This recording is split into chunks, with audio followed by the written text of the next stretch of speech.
The link between violent videos and crime. Research is taking place and it will show. So-called video nasty. These films not only affect young people, My mum don't really let me, but I watch them when she's not in. but I believe they affect dogs as well. Knowing that children are likely to see Caught up in the video nasty, scared. Wave of moral outrage. Films without certificates on a list circulated by Scotland Yard in our societies. have been seized on video. Blaming horror movies. We don't believe in constraining the media. Hello, hello, hello. Come on in and make yourself comfy. Splendidly excellent to have you here again. And thanks once more for joining me for this, remarkably, episode 6 of the Video Nasty Review Podcast. Many are still calling that one, British bloke on it. Lots of dad jokes, too many sound effects. Let's get the band back together. A nerve-numbing, week-by-week hike through the violent vista of verboten VHS when horror met home rental. One by one, a deep dive, or in today's case, a muff dive, into the 100 or so infamous tapes from the era when all it took was a gory green painting of a zombie and the random use of words like don't and house and blood and never on a box to have police and prosecutors sweep your movie into the Sarlacc pit to be digested over 1,000 years. Last time, we put on our shiniest boots, polished our cap badges, and threw away all of our books by Susie Orbach and Doris Lessing to discover the origins of Nazi-sploitation movies, that grotty offshoot of women in prison nasties where, as they say in the song, it ain't what you do, it's the way that you manage to humiliate as many weeping women tied to iron bunk beds as you can in 89 minutes for less than $100,000 budget.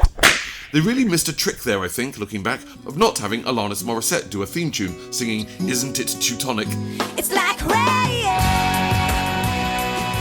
But I guess we can cross that movie off, or iron cross that off if you like, which of course you don't. We shan't be returning to that sort of nasty thing again until about episode 30 or so, when director Jesus Franco gives us Women Behind Bars from 1975, and we all say, oh for heaven's sake, again, and look for podcasts about kittens and bunny rabbits. Today, however, well, it is more shouting in German and more young women being naked in situations that normally wouldn't require it. But this time, less jodhpurs, more jokes, less Deutschmarks, more dwarves, less Führers, more frogs. But about the same amount of ugly sisters, to be honest.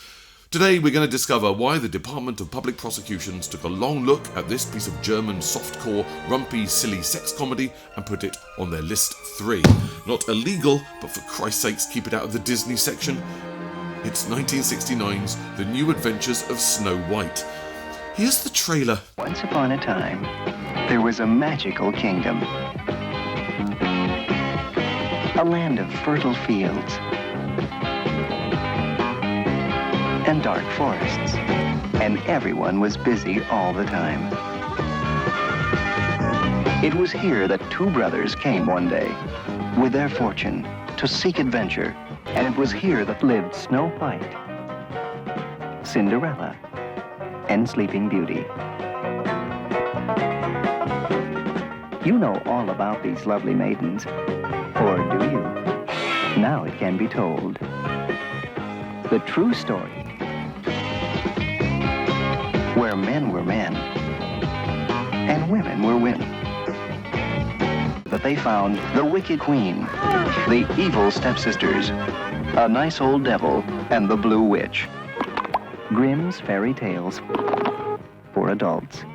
Okay, before we give in to too many puns about things getting unnecessarily grim, Handjob and Gretel, Little Red Riding Hookers, or Rumple Foreskin, how the hell did an English language dub of this piece of nonsense ever make it across the channel to British living rooms? It was directed by a chap called Rolf Thiel from a script he co-wrote, just for a change. Why are these movies always the director's solo vision? Anyway, that he co-wrote with Peter Lerech. I can't pronounce that. L-A-R-E-G-H, Lerech, Peter Lerech. But Thiel either had the legal requirements or cheeky gall to also credit both brothers Grimm, Jacob and Wilhelm, who were of course dead and buried over 100 years before even a blank page of this got loaded into a typewriter. But given, I suppose, the Grimm's output, and I'm just going to go back to the loading bay where a large truck carrying the quote marks of the size required inspired these tales, perhaps they can at least have a name check. They certainly didn't get a fucking paycheck. Director of photography was a chap named Wolf Wirth. forgive my German, and the whole mess was shot in Munich in about 92 minutes and cut together by Waltraud Hopp. Daft music was composed by someone called Bernd Kampke, and producers Gerald Martel and Walter Charden corralled the shapely talents of Marie Leideldahl, wow, that's not pronounced correctly, Eva Rubersteyer, maybe, and Ingrid van Bergen, possibly, to tart about in lace amongst Munich glades, copses and meadows for 10 Deutschmarks a day plus expenses to bring this delightful woodland wankathon to wonderful life. With no release here in the UK, as far as I can see, anyone with about 25 pence in their pocket in August 1969 would have been standing on the sunny evening street outside their local Gaumont or Ritzy, trying to choose instead over the blood-drenched cowboy chaos of Peckinpah's The Wild Bunch. If they move, kill them. Or if not that, the humble, sing-along, Dickensy fable of organised crime, child abuse, prostitution and domestic assault that is Oliver. Please, sir, I want some more. Apparently the character turns out quite wealthy at the end. What a twist. Or perhaps something I've just had to look up entitled 3 into 2 Won't Go, which apparently is a Peter Hall directed drama in which it appears Rod Steiger has to hide the affair he's having with a hitchhiker from his wife. I suppose it could have happened to any one of us, but it happened to him. You want a lift? That's what I'm here for. I looked at the poster for this and was really hoping the tagline was 3 into 2 won't go for when there's not enough lube in the world, but sadly not. Or you might have chosen instead The Most Dangerous Man in the World, a daring-do Gregory Peck boy's own thriller promising a countdown, a computer in London, the chairman in Red China. Each can destroy Gregory Peck. Blimey. Oh, to have just been in Germany that summer when you could have skipped Peckinpah, Moody, Steiger and Peck and just settled in with your strudel-flavoured butterkiss and enjoyed instead 90 minutes of dreamy, soft focus, soft porn fairy tale grimness with this. So, double lock the front door, please. Lights out. Grab a cushion to hide behind. Get within chomping distance of a currywurst. And let's go. It's 1969's The New Adventures of Snow White. So the story that there is of The New Adventures of Snow White is something of a mishmash, of a portmanteau, of a fable, of an episodic rambling chapter play. It brings together familiar tropes and tales from the Brothers Grimm, Cinderella, poison apples, there's dwarves, handsome princes, a lute-playing bit of folderol and lush arboreal settings, and then mixes it awkwardly with a cavalcade of painfully exhausting Chuckle Brothers-style knockabout gaffes and soft-focus, topless Euro porn smut. I mean, to be fair, I don't think I need to go on. You can imagine the entire movie from that, possibly, quietly while you're by yourself. But hell, you pay your money. So, for you out there who are bursting for more specifics, does a talking frog make a pass at anyone? Are 7 dwarves going to grow and eventually hatch from 4-foot penises? Richard, does that happen? Does the soundtrack really go from lutes to a sort of Jimi Hendrix wah-wah? Richard? Oh, all right, hold on to your bodice, grab your codpiece, I'll tell you all about it. We begin with our 2 fools named Hans and Heinz, bickering and falling over as they wend their way o'er German hill and dale like a couple of panto idiots. If you were to look up the word clot in an illustrated dictionary, it would be these 2 gurning twins. They're clots, that's exactly what they are. If you put the Chuckle Brothers in tabards and bells and buckles on their bodkins, you'd have these twats. Remind me later and we'll get into what passes for comedy in mainland Europe. But let's meet these 2 bumbling oafs who are acting throughout as our Greek chorus of sorts, as their mishaps and misadventures are sort of top and tailing the clumsy chapters. I don't know what the German word is for exhausting filler, but it is a great language, they'll probably have one. This is, after all, the nation that gave us words we definitely need, such as Sturmfrei, which literally means when your parents are away and you have the house to yourself. Or Verschlimbessen, which apparently means to make something worse by trying to improve it. And of course my favourite, Backpfeifengeist, which is a face that's begging for a slap. But onwards. We have our clots, oh to be a haemophiliac. Next up, to an odd iPod shuffle of krauty country twang guitar mixed with Hendrixy wah-wah and a bit of jazzy piano, we're introduced to the first of our fairy tale heroines, very much putting the tit in titular, yes, It's Snow White, being played by Playboy model Marie Leijadahl. I can't do any of the pronunciation. Like almost all the women in the plot, she's running, all nubile and perky, topless, through some fields. Camera gets very smudgy and soft focus. Once again, as in bathing Marla of the Mad Doctor of Blood Island, see episode 4, if she was eating a flake or washing her hair with Timotei, you wouldn't be in the least surprised. Young listeners, before there was the internet... Hey, Mr. Beaver. Hell, before there was Cadbury's Caramel... Why are you beavering around? There was this sort of thing. Running as she is, a talking dog, honestly, a talking bear... Yep, and an enchanted frog, also quite big on the chit-chat, all approach her and ask her if she wants to have sex. And you should know at the outset that in 1969, we are not talking Babe levels of digital animation for these animals. It's not even the bulldog from the Churchill insurance ads, or George the bomber-jacketed bear from the Hofmeister ads, or even as good as the Budweiser toads. Oh, no. It's just animals and voiceover. Anywho, due to a lack of the Jim Henson Creature Workshop, Snow White looks them in the eyes and declines these bestial offers and just continues to lollop and gamble in soft focus.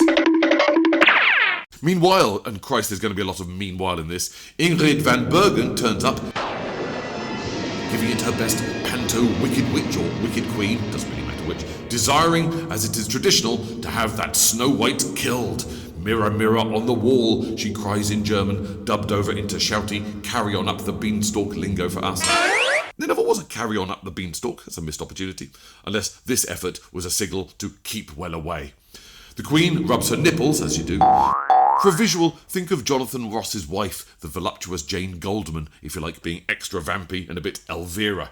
See episode 4 if you don't know who that is. Or, to be honest, if you're looking at Van Bergen now and clicking your fingers saying, I know her, she was in that thing, then you're probably recalling her classic cameo in 2017's Sharknado 5, global swarming. Sharks. Why is it always got to be sharks? Yep, we're making America bait again. Well, let's head back to the forest. Enchanted forest, I expect. Or Nottingham Forest, frankly, it's not really clear. And it's time to introduce our hard-working dwarves. So, lo and behold, they appear, all 7 of them. But not just like that, from behind a tree. They magically manifest in the glade, growing, birthing, if you like, from magic toadstools in the shape of penises. Of course they do, Richard. Oh, and if you found our clottish Greek chorus buffoons an irritation about 10 minutes ago, get a load of these chumps. Floppy hats, silly walks, but with no sense of charm or innocence. In fact, you remember in Robert Zemeckis' 1988 Who Framed Roger Rabbit, when baby Herman is all kind of cutesy goo goo gaga until the camera stops, and then it gets really disturbing as he lights a stogie and starts snarling and sexually assaulting women. What do you know, you dumb broad? You got the IQ of a rattle. Yeah, they've got that sort of seediness. Panto dwarves you would not leave your children with. The ladies mean, huh? My problem is I got a 50-year-old lust and a 3-year-old dinky. Hendrix continues on the soundtrack to keep the bored audience awake, and Snow White's top falls off. Of course it does, it'll be doing that a lot. And now Hendrix takes a well-needed drug break, and it seems Brooke Taylor, Oddie and Garden all show up, and the goodies seem to take over the soundtrack, having a crack at some sort of clumsy bluegrass. To this backdrop, Snow White decides to shack up with the 7 dwarves, and there is a little hilarity as she hangs out their underpants on the line because they're small, because they're dwarves. Small pants. It's very good. Meanwhile, told you, as the producers of BBC One's Record Breakers once said in 1972, we're going to need some kind of very camp castle. So, behold, and lo, we enter such a gothic thing, only to find everyone from the jesters to the maids to, in the words of Hilaire Belloc, Cousin Mary, Little Fred, the footman, both of them, the groom, the man that cleans the billiard room, all splayed out on the stone floor among tapestries and goblets. Asleep, it seems, either from reading the script or from some sort of enchanted spell. It doesn't really matter which. They are, of course, all medievally in their garb, most of which is now on the floor. And because this isn't TV Kids' favourite Plopper Castle, the cast are largely nude. But who should we find among the detritus of tabards and gauntlets? Yes, of course, it's our 2 dolts. Remember them? Hans and Heinz. For clumsy reasons that you won't care about, they both now have a crack at snogging a dozing young princess. There's a big focus on her love story. Which I assume would be precisely where Rachel Zegler and the Brothers Grimm would end their speed date with a Yeah, thanks, but no thanks. with a guy who literally stalks her. Weird. But, as if by cliche, this young beauty awakes. Is this Sleeping Beauty the Sleeping Beauty? Well, it's not really clear. Not as clear as her boobs anyway, which are on clear display as her top has, of course, fallen off. You know what? I'm thinking to save time. It might be best if you assume all the women are topless and all the men are doltish twits, and it'll save me repeating myself. According to the king, who it seems gets final say in these things, this means that his drowsy daughter must now marry one of einer Chuckle Bruden. There follows the inevitable argument about geese. Yeah. And the music editor Bernard Kampke decides all of this would be set off more nicely by some outtakes from the Dukes of Hazzard. So before you can say, I think a lot of this shit is being lost to translation, we cut to the ugly stepsisters in a horse-drawn carriage. Honestly, keep up. These two crones are being ably depicted by Evelyn Dutry and Kitty Kino. We get a bit of panto business and reassurance they will return for the glass slipper bit towards the end of the movie. And brace yourself, because writer Rolf Thiel has gone more trad than Acker Bilk and reached for the original grim text. So the pair are going to do more than squeeze their pinkies into a Louboutin past the machete Kitty. Indeed. So, some gore to look forward to, horror fans. Anyway, I'll be honest, dear listener, it's difficult in recollection to link a lot of what's happening in these lederhosen-ladled, shoutily dubbed vignettes, as plot seems to be taking a second, third, or even fourth place to the real purpose of the story, which is to get as much nubile, soft-focus, foresty boob jiggling into the shot as possible. But the notes I made tell me we now jump from these silly sisters and arrive in one of those obligatory wood chopper cabins, all swirling smoke and NPC pewter platters of bread hunks and cheese and wooden cups of wine and all that Princess Bride guff. Lumberjacky type men abound, and to keep what I assume are EU nipple quotas, there's another nameless, nubile European woman in her late teens being chased around the straw and wine barrels with plenty of wobbly upskirt shots of thighs and gussets, as men that I supposedly you'd politely describe as lusty, which is not a euphemism apparently that stands up in an HR meeting, roar and laugh and do that big, beardy, just a bit of fun thing that in fairy tales is silliness, but when it's Harvey Weinstein in a bathrobe, really not that funny at all. Now, I was going to say, here's where it gets weird, but I mean, unless you're a connoisseur of 70s Euro soft porn, Grimm's fantasy roleplay flicks, you're probably thinking it's got as weird as it needed to be half an hour ago with the talking frog and the penis-shaped dwarf incubators. But no, because from left field, there's an abrupt change in mood or genre, not seen since From Dusk Till Dawn went from knock-off Tarantino to knock-off Sam Raimi at the drop of a tequila glass in 1996. Or, frankly, when Sunshine went from 2001 A Space Odyssey suddenly to Freddy's Revenge in the final 15 minutes back in 2007. I'll see you in hell. Tell him, Freddy said tell him. Oh, and by the way, I have something I need to get off my chest one day about Alex Garland and a specific script. I'll do it in another episode, but it's Ex Machina. You seen that? I mean, it's got nothing to do with what we're talking about here, so we'll move on. But man, oh man, that pisses me off. But, you know, anyway, where were we? Ah, yes. As if only to add some unwanted violence to the unwanted titillation and make sure all the exploitation bases are covered, scriptwriter Rolf Thiel jumps from Booby, the Princess and the Penis, aka Humpelstiltskin, and it all kicks off into bloody rampaging gore, becoming more Little Dead Riding Hood, aka Full Gretel Jacket, as the camera now pans about the shack to discover, what's that? Yep, mutilated and dismembered limbs strewn about in bloody heaps. I mean, I assumed this was the last girl, perhaps, to be caught in the cabin, cocking about among the wine barrels, but blimey, it's a jump. We haven't had a meaningful meanwhile in a while, so, you know, let's have one of those now. There's a bit more, hey Joe, where you going with that wench in your bodkin? Wah-wah music. There's a little bit more syrupy soft focus and some silly men falling over, until we are finally back with the king. It seems that the plot about the marriage of his sleeping beauty daughter to Dolty Hines or Gropey Hands has now just been sidelined. The king has now, cue the trumpets, decreed, as kings must in such grim fare, that all the virgins in the village must congregate so my young son can choose a wife. So it's that plot now. This, of course, is cause for maidens the town over in bonnets and bustles and those pointy sort of dunce hats that have got veils on them that everyone in Shrek seem to have, to gather themselves for, what? A shopping trip? A beauty treatment? A spa day? No, to immediately get all naked and frolic in soapy water, splashing about a bit, nips akimbo, to prepare for the ball. You get a flash in a mirror, some 1970s pubes, which places it nicely in the period. Bad choice of words.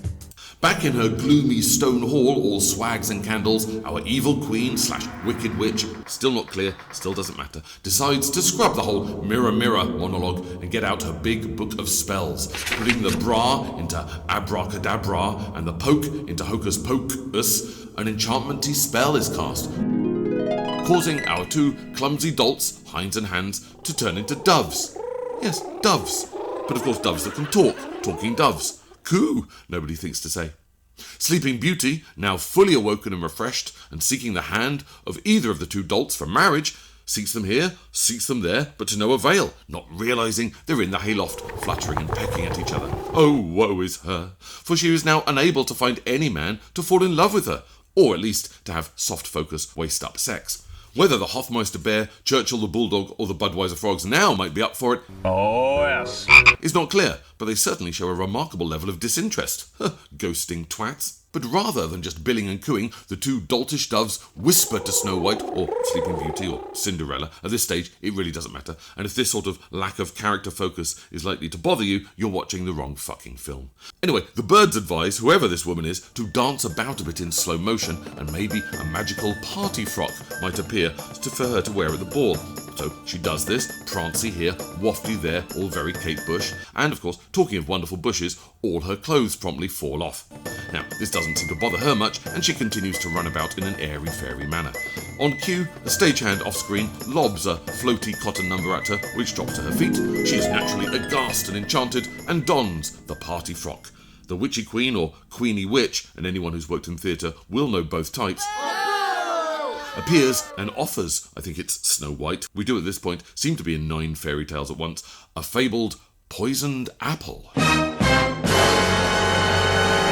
Obediently, albeit foolishly, Snow White eats the apple and then very slowly collapses. I mean, very slowly, because, as she's nude and standing on a cold, wet rock in a gale and they haven't got a stunt team, it's more accurate to say Snow White sort of slowly has a bit of a sit down.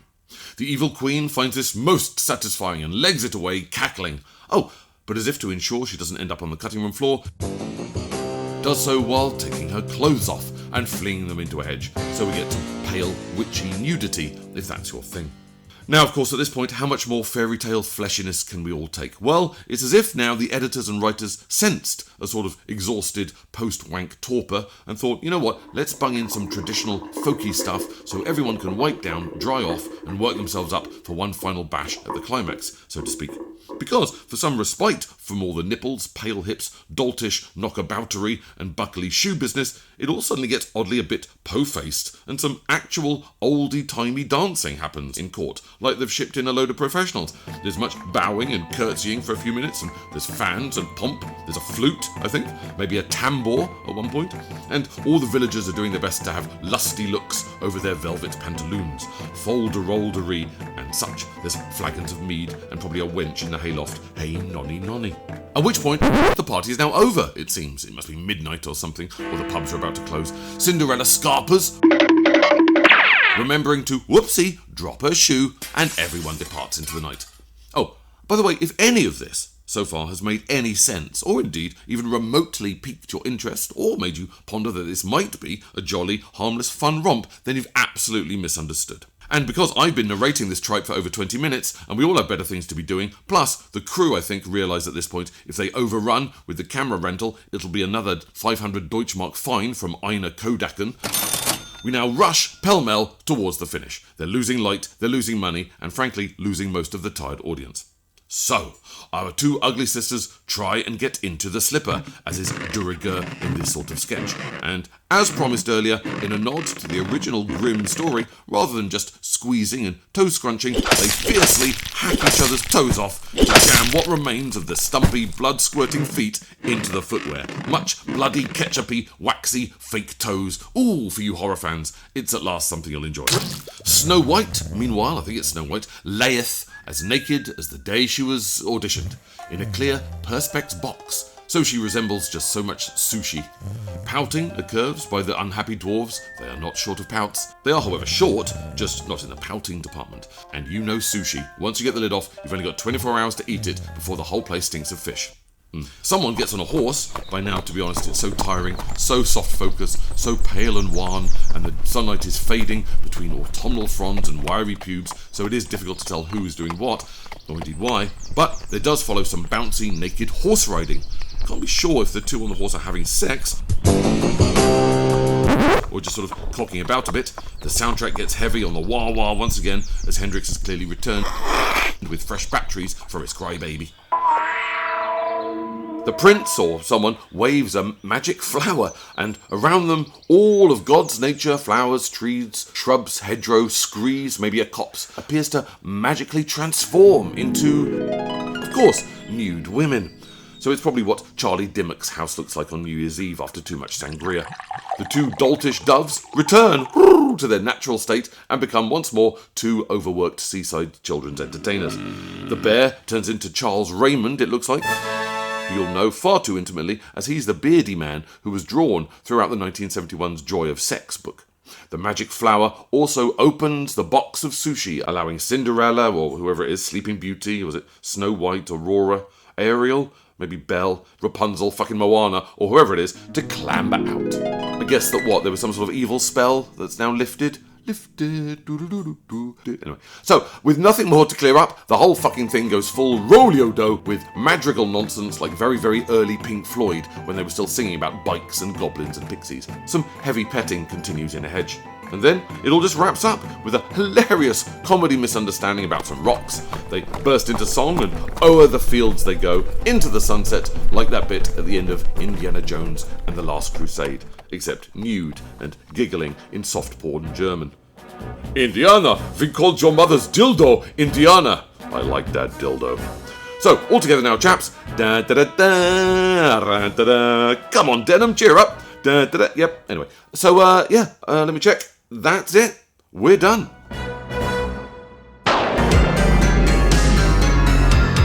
Well, that, listeners, was 1969's New Adventures of Snow White, translated from the German Grimm's Märchen von Lustern und Paarchen, which is literally Grimm's fairy tales of lustful couples, from producer Gerald Martel, who might well have cleaned himself up later and gone on to produce the epic Winds of War TV miniseries in 1983 starring Robert Mitchum, but might be more accurately associated with movies like 1971's Horny Henry, a daft piece of Euro smut about a dentist trying to get his rocks off. I've got blue minty gel, Mum and Dad use it as well. And of course, this movie. So what do we have here? Well, who am I to judge? It's the first of its type on our list, and I suppose a change from mad killers, psychos, zombies, Nazis, and hybrid plant monsters. And he's waiting for you. Why don't you pay him a visit? No appointments are necessary. It's a sex comedy, not that it's in any way sexy, or to be honest, noticeably comedic. Perhaps the jokes were funnier in 1969 or in German, or the boobs have somehow been lost in translation. Sex comedies, as a sort of short-lived genre, happened much when I did, that is to say, the 1970s. Now, there have always been comedies and farces, be they Shakespearean, Chaucerian, or Hogarthian, that rely largely on the simple premise of a humble man's attempts to get his end away, with hilariously disastrous results. Don't blame me if this gets bigger than both of us. Or of lusty maidens and coy virgins, and a variety of misunderstandings, causing people to pop up in the wrong bed, in the wrong clothes, with the wrong partner, sometimes with a swanny whistle, often with men in sock suspenders. And we pretty much invented the word bawdy to cover most of these. Well, I mean, we didn't really, don't get all Susie Dent. Bawdy, a word the OED now considers archaic, was first used in the Middle English period between about 1150 and 1500, and the apparently earliest evidence of the use of the word is by poet William Langland around 1400. So yeah. But it wasn't until about the 60s and the heyday of the 70s that this idea of popping along to the movies on a Friday night to catch some saucy, softcore romping against the backdrop of sitcom silliness, frilly nighties and bum-cheek cheekiness really happened. It saved the movie industry in this country, some say. In the UK, as the British public began to settle in to cheaper and cheaper colour television sets to take in their daily dose of soaps, game shows, cop shootouts and quizzes, audiences stayed home more and more. So weekly nights or even nightly jaunts to the flickering delights of their Roxy, their Odeon, their Gaumont or Picture Palace simply began to dwindle. Cinema foyers and red velvet tip-up seats sat empty on many a suburban Saturday night. Thank you very much. Good evening, ladies and gentlemen, and welcome to BBC. With BBC One launching its first full-colour service at midnight on the 15th of November 1969, and since you ask, it was an evening with Petula Clark in concert from the Royal Albert Hall. When you're alone and life is making you lonely, you can always go. And then to follow next morning, full-colour Star Trek, Dixon of Dock Green, an episode of The Harry Seacombe Show, and Match of the Day, plus, in colour, the feature film The Prisoner of Zenda. What was out in the rainy streets that you couldn't now get from the box in the corner of the sitting room for free, and in the warmth of a 3-bar heater? Well, sex, obviously. On a side note to this, I remember always finding it alarming that in early episodes of shows like The Sweeney and Minder that I watched as a kid, it seemed midweek London pubs seemed to have a permanently goose-pimpled stripper, all blue-eyed shadow and silver slingbacks, performing bored gyrations on a raised platform in the snug as men ignored them, preferring a different type of warm, dimply jug. But this was another commercial response to a growing adult public desire for a bit of naughtiness, a bit of harmless adult entertainment. Spoken like a true man. That might get them out of the house, away from Coronation Street, Doctor Who and Play for Today. Only mate. Thanks to the BBC and the like having very strict guidelines on pre- and post-watershed content, the idea that dads might get a bit of cheeky tits and ass on late-night television was, well, pretty much zero. I mean, maybe a bikini in a James Bond film. Maybe a bit of daring cleavage on ITV's Miss World contest, but frustratingly, it was never going to get racier than that at home. So a stripper in a pub was one way for Dad to get his engine running, and cinema, an industry, let's face it, born out of flickering What the Butler Saw seaside smut, was now able to offer the leggy ladies on the big screen that grown-ups, pre-VHS, couldn't get at home. A whole different set of censorship rules applied in UK cinemas. Things would go a lot further than even late-night ITV could offer. I mean, disguised, yes, as documentaries or the catch-all nature film, much could be seen on the screen that would never have been allowed on the small screen. And, for some reason, silly, jokey, slap-and-tickly sitcom setups made the soft-core fumbling and bra-twanged rutting seem so much more harmless. A saucy, blushing McGill seaside postcard, rather than anything sinister. Bums and tits were a giggle. So the 1970s saw an influx of these daft films, too sexy to be really funny, but too silly to be really sexy, falling as they did drunk between these two stools. But as an innocent source of smut, and all that was available, an absolute UK box office smash. Names like Joanna Lumley, Fiona Richmond, Diana Dawes, and of course Linda Bellingham, and those broad British actors from Farce and Radio, Charles Hawtrey, Derek Aylward, James Robertson Justice, joined Robin Asquith, Hyle Bennett and Barry Stokes in these daft boarding house slap and tickle romps. Adventures in, ... confessions of, the true life of, behind the scenes at, you name it, it donned flares and a baby doll nightgown and someone would fall out of a window. Of course, when VHS, an unregulated VHS at that, remember, reared its head in the 1980s, and suddenly anything was possible at home, the appetite for the tame Timmy Lee Confessions and Eskimo Nell's Igloo pretty much vanished, which leaves things like The New Adventures of Snow White sort of hanging about the place, forgotten, replaced, discarded, and now not much more than a collector's curio. There's nothing really sexy about this movie at all. It's not what you'd call porn. The women are topless, yes. There's a little full frontal once in a while. A pale bum may wiggle. A shy triangle of bush might be glimpsed. But it's Benny Hill silly. Two Ronnies cheeky. It's Kenny Everett silly. The following program contains naughty bits. Nothing raunchier, pervier, grottier or seedier than a confessions movie, Keep It Up Jack or Beneath the Valley of the Super Vixens. The jokes are none, unless twits knocking themselves on the head, a frog asking, you had some, or a toadstool looking slightly similar to a penis is what gets you guffawing. At one point, the innocent girl tries to milk a cow, but doesn't know how, so she sucks it off instead. Sort of. Cue the buffoons surrounding her, scratching their heads and going cross-eyed, like James Finlayson as a Hal Roach barman getting exasperated by Stan Laurel.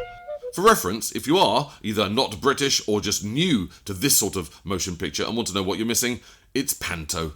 It's just silly panto. Or, more accurately perhaps, one of those adult pantos that drunk dads and darts teams go to, Cinderella, spelt with an S, Boobs in the Wood, what are they called? Fuck and the Beanstalk, Goldie Licks and the Three Bared. Always with Jim Davidson and often with Charlie Drake. I know I'm not rich or anything, but if I was a millionaire, I'd give you every penny I had, I would.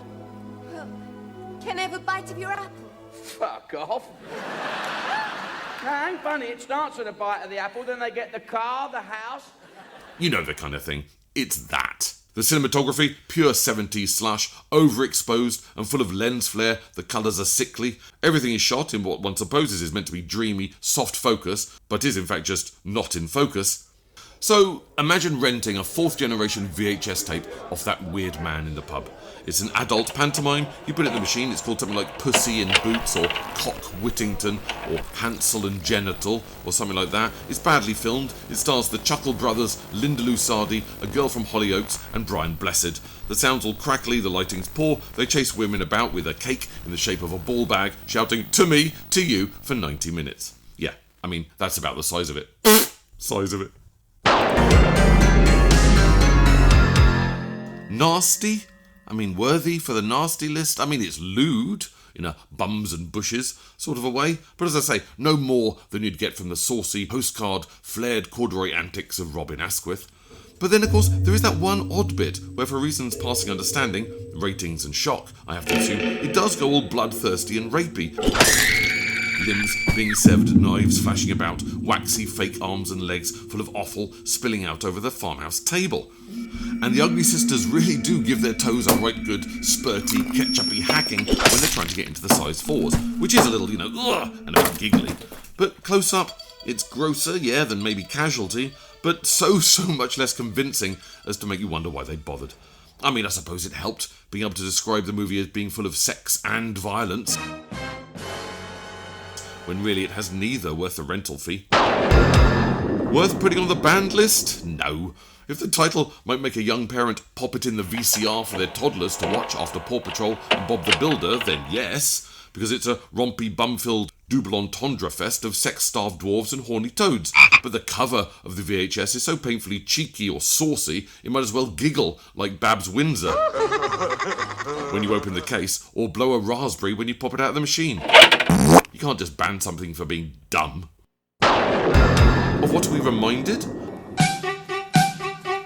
Well, for those for whom this means anything, it's a bit Dogtanian and his Three Muskehounds, in a way, in a pervy way. It's a bit Benny Hill, it's very flake advert. It's got a touch of Shrek, with, the fairy tale mashing up, and it's as sexy, I suppose, as the underwear pages or shower installation pages of a 1976 K's catalogue, which, depending on who you are, is either not sexy at all or unbelievably hot.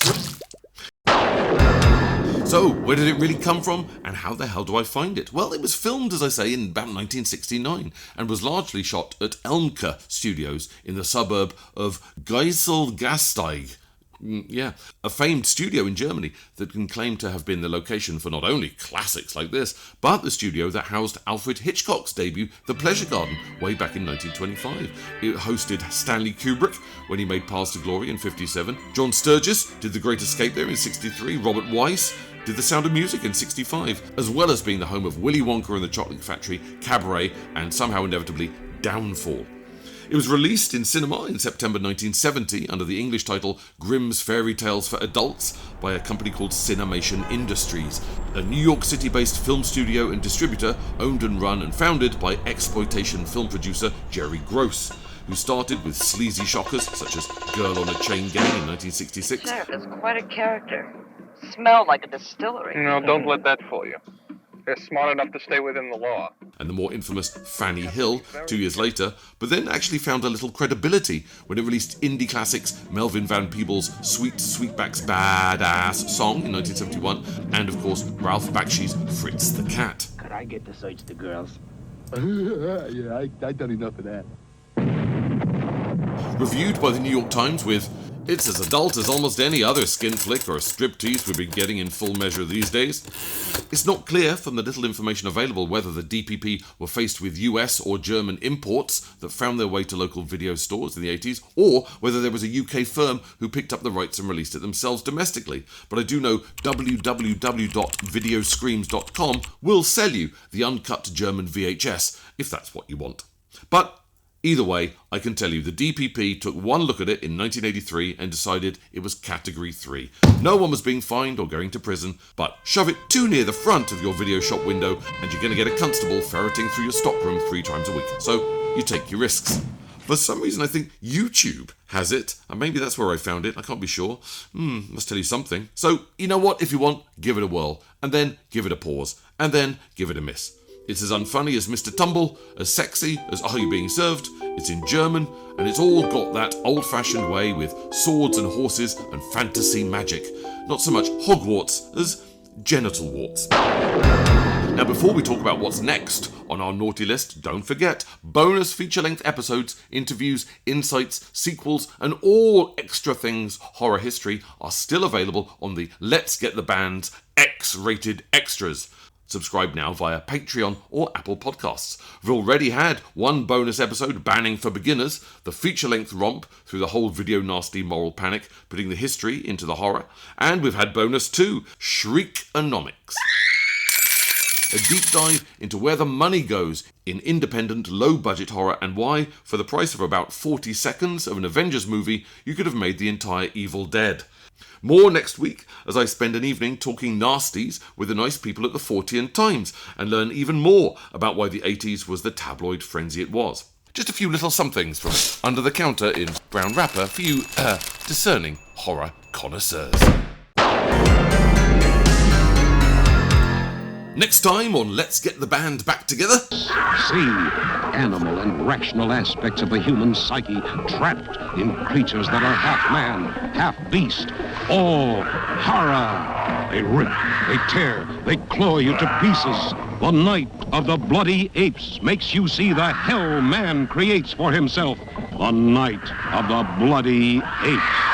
The movie Ian Jane of the website DVD Talk called one of the best-known Mexican horror films of the era, going on to add a completely bizarre mishmash of wrestling, gore, bad monster makeup, and mad scientist fun. It's a blast from start to finish.